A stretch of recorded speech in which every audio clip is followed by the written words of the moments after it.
Hello హబీబీస్, welcome back to my YouTube channel. మన రాజమండ్రి అబ్బాయి ఎలా ఉన్నారు? బాగున్నారా? వచ్చామండి, మేము ముందరకు వచ్చాం మళ్ళీ ఒక మంచి వీడియోతో. చాలామంది కామన్గా అడిగే క్వశ్చన్ ఏంటంటే, ఇక్కడ పేరెంట్స్ ఎవరైతే వాళ్ళ పిల్లల స్టడీస్ గురించి చాలా కన్సర్న్గా ఉంటారు. సో వాళ్ళు కామన్గా ఆలోచించే విషయం ఏంటంటే, ఇక్కడ స్కూల్స్ ఎలా ఉంటాయి, ఎడ్యుకేషన్ సిస్టమ్ ఎలా ఉంటుంది, మనకి ఇంటి దగ్గర ఉన్నట్టు ఉంటుందా ఉండదా, ఎగ్జామ్స్ ఏంటి, అసలు మన పిల్లల కెరియర్ ఎలా ఉంటుంది అని చాలామందికి డౌట్ ఉంటుంది. సో ఆ డౌట్స్ అన్ని క్లియర్ చేయడం కోసం ఇన్ఫర్మేషన్ మొత్తం గ్యాదర్ చేసుకొని మీకోసం వచ్చానండి. ఒకవేళ ఫస్ట్ టైం మన యూట్యూబ్ ఛానల్ చూస్తున్నట్లయితే అర్జెంట్గా కింద సబ్స్క్రైబ్ బటన్ కొట్టేయండి. మీ ఫ్రెండ్స్ ఎవరికైనా ఉంటే షేర్ చేసేయండి. మోస్ట్ ఇంపార్టెంట్లీ ఫ్యామిలీస్ ఎవరికైనా ఉంటే మాత్రం ఖచ్చితంగా షేర్ చేయండి. Right, let's get in to the video. So basically మనం ఒకవేళ యూకే ఎడ్యుకేషన్ సిస్టమ్ గురించి మాట్లాడుకుంటే కనుక ఇక్కడ పాత్ ఎలా ఉంటుందంటే, ఫస్ట్ ఎర్లీ ఇయర్స్ అంటారండి. ఎర్లీ ఇయర్స్, దాని తర్వాత ప్రైమరీ, దాని తర్వాత సెకండరీ ఎడ్యుకేషన్, దాని తర్వాత జీసీఎస్ఈస్, దాని తర్వాత ఏ లెవెల్, దాని తర్వాత బ్యాచులర్స్, తర్వాత మాస్టర్స్. వీటి గురించి మనం డీటెయిల్గా డిస్కస్ చేసుకుందాం. ఫస్ట్ ఎర్లీ ఇయర్స్ ఎడ్యుకేషన్ అండి, అంటే 0 to 4 years అనమాట. సో ఇక్కడ మీరు అర్థం చేసుకోవాల్సిన విషయం ఏంటంటే, 3 years వరకు మనకి ఏ ఎడ్యుకేషన్ వీళ్ళు ఎంకరేజ్ చేయరు.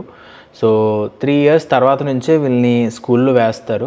సో దాన్ని నర్సరీ అంటాం కదండి, మనం నర్సరీ అంటాం కదండి. సో ప్రీ స్కూల్ అనమాట. స్కూల్కి వెళ్ళే ముందర స్కూల్ని అలవాటు చేయడం. సో బేసికల్లీ అది కొన్ని చోట్ల 2.5 years నుంచి తీసుకుంటారు, కొన్ని చోట్ల 3 years నుంచి తీసుకుంటారు. సో దీన్ని ఎర్లీ ఇయర్స్ ఎడ్యుకేషన్ అంటారు. ఇందులో ఏం నేర్పిస్తారంటే, ఏవి నేర్పించరు, జస్ట్ ఏంటంటే స్కూలింగ్ సిస్టమ్ని ఇంట్రొడ్యూస్ చేస్తారు. అంతే. ఇక్కడ జనాలు ఉంటారు, చిన్నపిల్లలు ఉంటారు, ఆడుకోవచ్చు, దీని స్కూల్ అంటారు, అంతే. ఆ మాత్రం దానికోసం దాన్ని యూస్ చేస్తారు. నెక్స్ట్, మన పిల్లలకి ఏజ్ 4 నుంచి 5 వచ్చేసరికి దాన్ని రిసెప్షన్ అంటారండి. అంటే అది అఫీషియల్గా ఇక్కడ నుంచి ఎడ్యుకేషన్ అనేది పిల్లలకి స్టార్ట్ అవుతుంది అనమాట. ఇక్కడ ప్రతి పిల్లలకి 5 years ఆఫ్ ఏజ్ నుంచి 16 years ఆఫ్ ఏజ్ వరకు కంపల్సరీగా ఎడ్యుకేషన్ తీసుకోవాలి. అసలు మనం స్కూలింగ్ సిస్టమ్ చూసుకున్నట్లయితే ఇక్కడ హోమ్ బేస్డ్ లెర్నింగ్ ఉంటుంది, స్కూల్లో లెర్నింగ్ ఉంటుంది. అంటే ఈ మధ్యన హోమ్ బేస్డ్ లెర్నింగ్ చాలా ఫేమస్ అయిపోతుంది కదండి. చాలామంది పేరెంట్స్ వాళ్ళ పిల్లల్ని స్కూల్కి పంపించడం ఇష్టం లేక మేము ఇంట్లోనే చదివించుకుంటామని చెప్పేసి అనుకుంటున్నారు. అలా ఒకవేళ ఎవరైనా ఇంట్రెస్టెడ్ ఉంటే పేరెంట్స్ కనుక, వాళ్ళు ఫస్ట్ ఆఫ్ ఆల్ చేయాల్సిన పని ఏంటంటే కౌన్సిల్తో మాట్లాడాలి. ఇక్కడ లోకల్ కౌన్సిల్స్ ఉంటాయి, వాళ్ళతో మాట్లాడి వాళ్ళకి ఎక్స్ప్లెయిన్ చేయాలి. ఏ రీజన్స్ వల్ల మీరు మీ పిల్లల్ని ఇంటి దగ్గర చదివించుకుందాం అనుకుంటున్నారో వాళ్ళకి ఎక్స్ప్లెయిన్ చేస్తే వాళ్ళు ఓకే చేస్తారు. ఓకే చేసిన తర్వాత ఒక టీచర్ మీ ఇంటికి వస్తారు, చదివిస్తారు. నెక్స్ట్, మరి ఎగ్జామ్స్ పరిస్థితి ఏంటండి, క్వాలిఫికేషన్ పరిస్థితి ఏంటి అంటే, వాళ్ళు మానిటర్ చేస్తూ ఉంటారండి. మనం ఏమేమి నేర్పిస్తున్నాం, వీళ్ళకి కావాల్సిన ఎడ్యుకేషన్ అందుతుందా లేదా, ఇదంతా మానిటర్ చేస్తుంటారు. ఒకవేళ మనం for example let's say 10th class exams, inter exams ఒకవేళ ఇలాంటివి ఉంటే, ఆ అక్రిడిటేషన్, ఆ సర్టిఫికేషన్ మనకి ఎలా వస్తుంది అంటే, యాజ్ ఎ ప్రైవేట్ స్టూడెంట్ కింద ఎగ్జామ్స్ టైంలో రిజిస్టర్ అయ్యి మనం ఎగ్జామ్స్ రాసుకోవాల్సి ఉంటుంది. అది కాకుండా ఒకవేళ మనం స్కూల్కి వెళ్ళి చదువుకుంటున్నట్లయితే 4 to 5 years ఏజ్ నుంచి యాక్చువల్గా స్కూలింగ్ స్టార్ట్ అవుతుందండి. From the age of 5 years నుంచి 16 years వరకు కంపల్సరీ ఎడ్యుకేషన్ ఉంటుంది.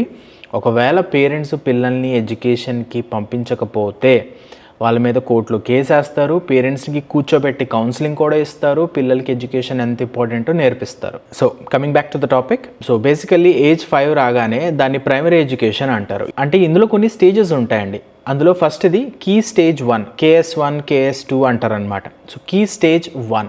సో ఈ కీ స్టేజ్ 1లో వీళ్ళు నేర్పించే మేజర్ సబ్జెక్ట్స్ ఏంటంటే, ఫస్ట్ ఇంగ్లీష్తో పాటు మ్యాథమెటిక్స్తో పాటు సైన్స్. ఇవి మ్యాండేటరీ సబ్జెక్ట్స్ ఉంటాయండి, కోర్ సబ్జెక్ట్స్ ఉంటాయి. దీంతో పాటు ఒకవేళ మనకి ఏమైనా ఫౌండేషన్ కావాలంటే కొన్ని సబ్జెక్ట్స్ నేర్పిస్తారు. ఫర్ ఎగ్జాంపుల్ హిస్టరీ అయిపోయింది, జియోగ్రఫీ అయిపోయింది, ఆర్ట్స్లో ఎవరైనా ఇంట్రెస్ట్ ఉంటే పిల్లలు ఆర్ట్స్ నేర్పిస్తారు. సో ఇవన్నీ ఫౌండేషన్ సబ్జెక్ట్స్ అనమాట. సో కోర్ సబ్జెక్ట్స్ మాత్రం ఇంగ్లీష్, మ్యాథ్స్ అండ్ సైన్స్ ఉంటాయి. ఇంకా ఎగ్జామ్స్ విషయానికి వస్తే, ఎగ్జామ్స్ ఏమైనా ఉంటాయంటే పెద్దగా ఏం ఎగ్జామ్స్ ఉండవండి వీళ్ళకి. అంత ఇన్ఫార్మల్ టెస్ట్స్ ఉంటాయి, చిన్న అదే మన స్లిప్ టెస్ట్లు అంటారు కదా. సో అలాంటి టెస్ట్లు ఏమైనా ఉంటే ఉండొచ్చు, లేకపోతే మాక్సిమం వీళ్ళకి టెస్ట్ ఏమి పిల్లలకి టెస్ట్లు ఏముంటాయండి బాబు. సో ఏముండవు అనమాట. సో KS1 కీ స్టేజ్ 1 మీకు క్లారిటీ వచ్చిందని అనుకుంటున్నా. సో నెక్స్ట్ వచ్చేసి కీ స్టేజ్ 2. సో ఈ కీ స్టేజ్ 2 వచ్చేసి year 3 to year 6 అంటారు. అంటే 3rd class నుంచి 6th class వరకు. సో ఈ టైంలో మన పిల్లల ఏజ్ వచ్చేసి ఆల్మోస్ట్ ఒక 7 to 11 years ఉంటుందండి. సో ఇందులో కొత్తగా యాడ్ అయ్యే సబ్జెక్ట్స్ ఏంటంటే, ఆల్రెడీ పాత అలాగే ఉంటాయి, దాంతోపాటు కొత్తగా యాడ్ అయ్యే సబ్జెక్ట్స్ ఏంటంటే ఫారెన్ లాంగ్వేజెస్ నేర్పిస్తారండి. అంటే for example let's say French interested, German interested మన పిల్లలు, వాళ్ళకి నేర్పిద్దాం అనుకుంటున్నాం యాజ్ పేరెంట్స్. సో అది మనం యాడ్ చేసుకోవచ్చు. లాంగ్వేజెస్ కొత్తగా యాడ్ అవుతాయి. దీంతో పాటు రిలీజియస్ స్టడీస్ కూడా యాడ్ అవుతాయి అనమాట. ఇంకా ఎగ్జామ్స్ అంటారా, 3rd class to 6th class పిల్లలకి ఎగ్జామ్స్ అంటే ఇంక బేసిక్ మ్యాథమెటిక్స్ ఎగ్జామ్స్ ఉంటాయి, అండ్ ఇంగ్లీష్ మ్యాథ్స్ మీద బేసిక్ ఎగ్జామ్స్ ఉంటాయండి. గ్రామర్ కానీ రైటింగ్ స్కిల్స్ కానీ వీటిని ఇంప్రూవ్ చేయడానికి చిన్న చిన్న ఎగ్జామ్స్ ఉంటాయి.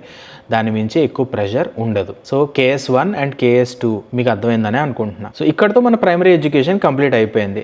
నెక్స్ట్ వచ్చేసి సెకండరీ ఎడ్యుకేషన్కి ఇక్కడ నుంచి మనం మూవ్ అవుతామండి. అంటే క్లాస్ 7 నుంచి క్లాస్ 9th అనమాట. ఇప్పటికి మన పిల్లల ఏజ్ ఆల్మోస్ట్ 11 నుంచి 16 ఇయర్స్ దాకా ఉంటుంది. సో ఈ మొత్తం టెన్యూర్ని సెకండరీ ఎడ్యుకేషన్ అంటారనమాట. ఈ సెకండరీ ఎడ్యుకేషన్తో ఇప్పుడు మనం KS1 కీ స్టేజ్ 1, 2 చూసాం కదా, ఇది కీ స్టేజ్ 3. ఈ కీ స్టేజ్ 3లో కోర్ సబ్జెక్ట్స్ యాజ్ యూజువల్గా ఇంగ్లీష్, మ్యాథ్స్ అండ్ సైన్స్ ఎలానో ఉంటాయి. దీంతో పాటు మనం ఇందాక అనుకున్నాం కదండి, ఫౌండేషన్ సబ్జెక్ట్స్ హిస్టరీ కానీ ఆర్ట్ కానీ ఇలాంటివి ఏమైనా ఉంటే వీళ్ళు నేర్పిస్తారని చెప్పేసి. సో దాని మీద ఎక్స్టెన్సివ్ నాలెడ్జ్ అనేది వీళ్ళు ఇస్తారనమాట. ఇంక ఎగ్జామ్స్ అంటారా, ఇక్కడ నుంచి ఎగ్జామ్స్ స్టార్ట్ అవుతాయి. పిల్లలు ఆల్రెడీ ఏజ్ 7 to 9 ఉంటుంది కాబట్టి మెల్లిమెల్లిగా ఎగ్జామ్ స్ట్రక్చర్ అనేది స్టార్ట్ అవుతుంది. ఈ KS3, ఈ కీ స్టేజ్ 3లో పిల్లలు ఆల్రెడీ 7th, 8th, 9th క్లాసులు చదువుతూ ఉంటారు కాబట్టి వాళ్ళకి స్కూల్స్ డిజైన్ చేస్తాయండి. ఒక్కొక్క స్కూల్లో ఒక్కొక్క స్ట్రక్చర్ ఉంటుంది. స్కూల్ని బట్టి అయితే మాత్రం వీళ్ళు ఎగ్జామ్స్, టెస్ట్లు అనేవి వీళ్ళు డిజైన్ చేసుకుంటారు. Next key stage 4. ఈ కీ స్టేజ్కి వచ్చేసరికి పిల్లల క్లాసు 9th క్లాస్ అయిపోయింది. ఇప్పుడు 10th class, 11th class. So పిల్లల ఏజ్ ఆల్మోస్ట్ ఇక్కడికి వచ్చేసరికి మనకు ఒక 14 ఇయర్స్ నుంచి 16 ఇయర్స్ ఉంటుందండి. సో ఇందులో GCSEs అని ఉంటాయండి, అంటే general certificate of secondary education. ఇందులో భాగంగా ఏంటంటే mandatory subjects as usual English ఉంటుంది, లాంగ్వేజెస్ ఉంటాయి, లిటరేచర్ ఉంటుంది, మ్యాథ్స్ ఉంటుంది, సైన్స్ ఉంటుంది. సైన్స్ అంటే it's a mixture of biology, physics and chemistry. దీంతో పాటు ఆప్షనల్ గా మనం ఏమన్నా ఎక్స్ట్రా స్టడీస్ చేయాలంటే అవి కూడా నేర్చుకోవచ్చు. హిస్టరీ కానీ, ఆర్ట్స్ కానీ, సోషల్ స్టడీస్ కానీ, అదే హిస్టరీ అంటే సోషల్ స్టడీస్ కిందకి వస్తుంది, జియోగ్రఫీ కానీ.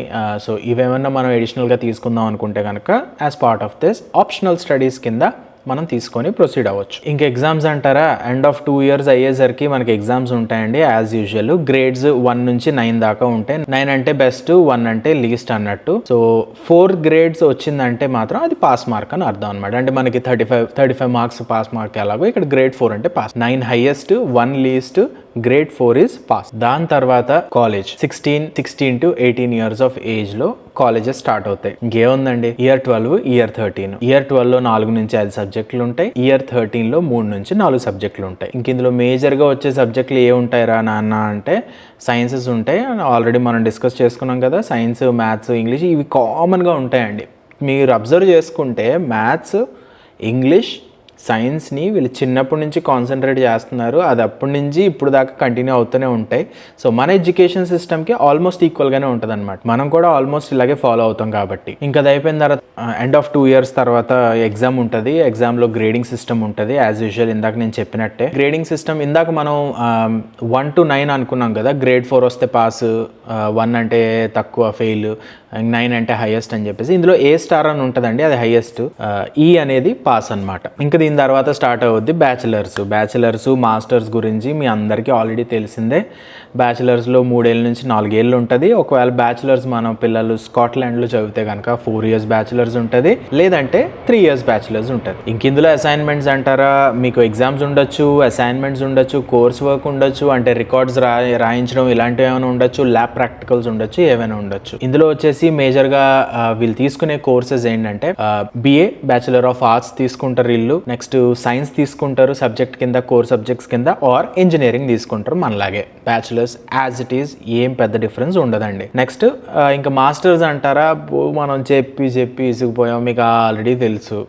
సో మాస్టర్స్ గురించి మనం డిస్కస్ చేసుకునే అవసరం లే. సో ఓవర్వ్యూ మనం మాట్లాడుకుంటున్నట్లయితే ఎడ్యుకేషన్ సిస్టమ్ స్టార్ట్ అయ్యేది ఎర్లీ ఇయర్స్ అంటారండి. First early years primary, secondary, GCSE, A level, bachelors and masters. I hope నేను మీకు కావాల్సిన ఇన్ఫర్మేషన్ ఇచ్చానని అనుకుంటున్నా. ఇన్ కేస్ ఒకవేళ ఇన్ఫర్మేషన్ మీకు ఇంకా ఏమైనా క్లారిటీ కావాలంటే కింద కమెంట్ సెక్షన్లో చెప్పండి. ఒకవేళ మన ఇన్ఫర్మేషన్ మీకు నచ్చినట్లయితే, ఫస్ట్ టైం ఒకవేళ మన యూట్యూబ్ ఛానల్ చూసినట్లయితే అర్జెంట్గా కింద సబ్స్క్రైబ్ చేసేయండి, మీ ఫ్రెండ్స్ అండ్ ఫ్యామిలీకి షేర్ చేసేయండి. రైట్, ఇలాంటి మంచి వీడియోతో మనం మళ్ళీ కలుద్దాం. Until then, you take care. See you later.